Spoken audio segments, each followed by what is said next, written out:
This is going to be a different type of video. Now, let's say you just purchased your first Apple product, or it's your fourth, fifth, or sixth device, and something goes wrong. What I will say is that Apple products in general, at least for me, have been very reliable devices. There have been times when I did need to send my device in for repair. However, overall, I'm going to say 90% of the time of all of the products that I've bought over the past 21 years, 90% of the time they work as expected, they hold up, they're durable, they're reliable, and in general you really don't have to worry about too many things happening when it comes to buying Apple products. However, there are going to be times you're going to run into problems. Maybe your AirPods Pro, maybe you're getting crackling noises in your AirPods. Maybe the battery isn't lasting as long as you would like it to. Maybe there's something wrong with the display. And in those instances, it only makes sense for you to go seek support from Apple themselves. So in this video, I'm just going to tell you what to expect when you either go to the Genius Bar, when you take it in for repair, or what to expect in terms of phone support, chat support, and the repair options available to you when you finally do take your device in for repair. There are three ways in which to initiate a repair with Apple.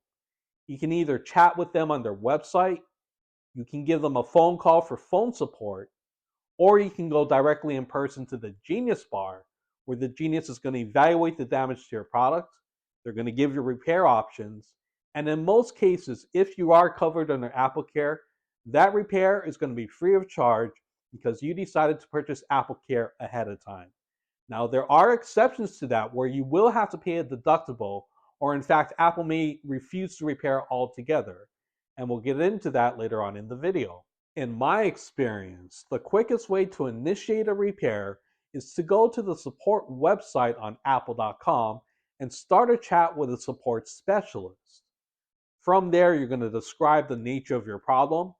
The specialist is going to come back and ask you to do some troubleshooting steps.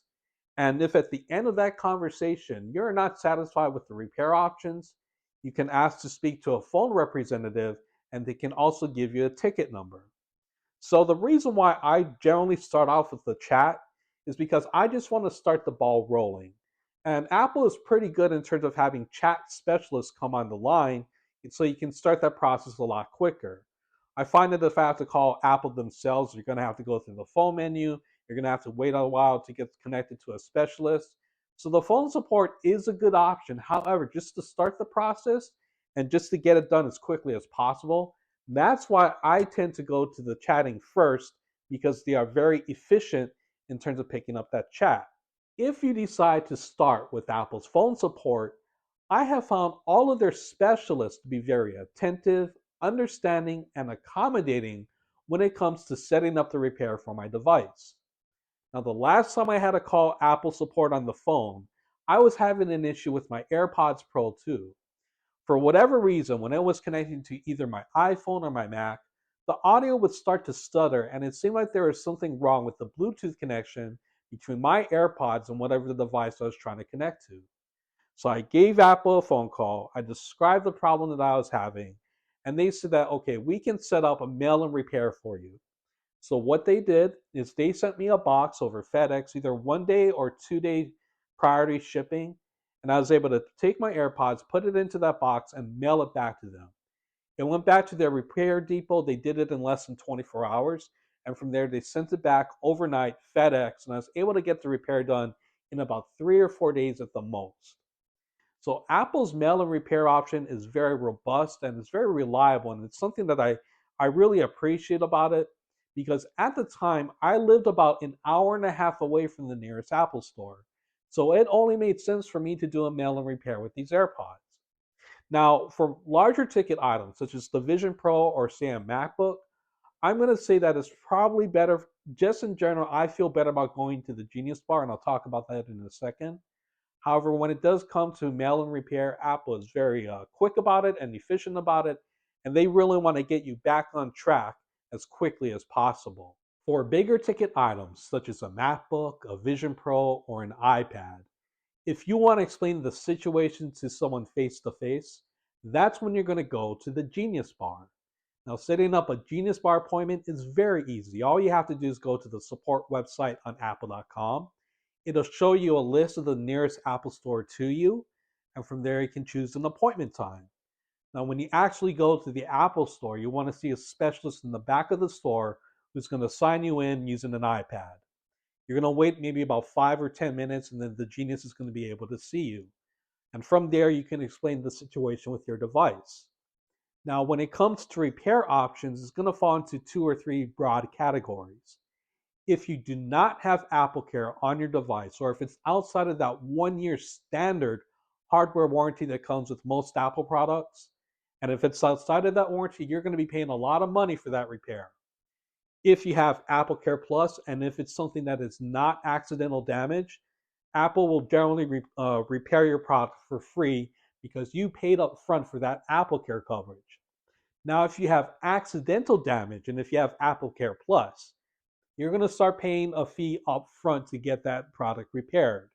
So if anything happens to the screen of a MacBook, for example, I believe the fee for that is going to be $100 because it's going to be if it's accidental damage, Apple's going to charge you $100 because it is an accidental damage to the screen itself. If there's any other type of accidental damage on that MacBook, for example, then the repair cost goes up to $300. So that's what happens. You either have an out of warranty repair all the way out, or you have AppleCare Plus, and if the device that's broken is not your fault, it's going to be covered. If you have accidental damage to your MacBook, for example, they're either going to charge you $100 for that display, or they're going to charge you up to $300 for any other type of accidental damage. So just be aware that if you accidentally damage your MacBook, even if you are covered by AppleCare Plus, you're still going to have to pay a fee up front. One thing that you need to know before sending your Mac to the Genius Bar and having Apple perform the repair is that when you sign the work release authorization, there's something in the fine print that states that Apple will erase your entire SSD or hard drive and they're going to replace it with the most recent version of Mac OS. So when I took my MacBook Air for the battery replacement, I had Mac OS Monterey running on top of it. But when I got my system back from Apple, all of my data was destroyed and it was running Mac OS Sonoma. Now, luckily, I did a full time machine backup on my computer before I took the MacBook Air into the Genius Bar.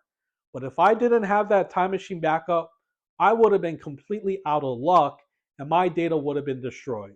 So one thing to understand is that if something's going on with your Mac, and if it is possible, if your SSD or hard drive is still working, do a complete time machine backup before you send that Mac into repair, before they go out and erase your operating system and erase all of your data. This is why I like to purchase AppleCare in some of my more expensive devices, like my iPhone, my iPad, or my Mac. Now, the last time I had to take my MacBook in for repair is because the battery life was starting to dip below 80% of holding a charge. And under the rules and stipulations of AppleCare, if the battery in your MacBook goes underneath 80% of holding a charge, that's when you are eligible for getting a free battery replacement as long as you're covered by AppleCare. Now, the interesting thing about AppleCare is I believe if you do have AppleCare and if you're kind of on the borderline, that's when I think the Genius is going to be able to work with you. So what I did is I took my MacBook, I went to the Genius Bar, and they said that I'm holding about an 83% battery charge. So it wasn't quite below that threshold of 80%. However, what I believe, and this is purely anecdotal on my part, I believe that just because I had AppleCare in that system, the Genius Bar or the Genius was able to work with me, and even though it was at 83%, he was still able to find the ways so that he could repair my device for free. And it took about 2 or 3 days for them to replace the battery because they just take the MacBook into the back, they sent it out to the repair depot to replace the battery, and then they ship it back to them at the Apple store. So I think all in all, like to actually get the repair done took about 3 days, I would say, before it got back to the Apple store. So I was able to get my MacBook. It had a replaced battery. The AppleCare really saved me, and he was able to work with me to get that repair done for free.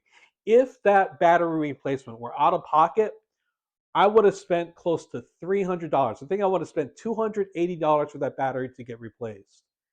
But as I said, I think just using the AppleCare one time it's basically going to pay for the coverage itself.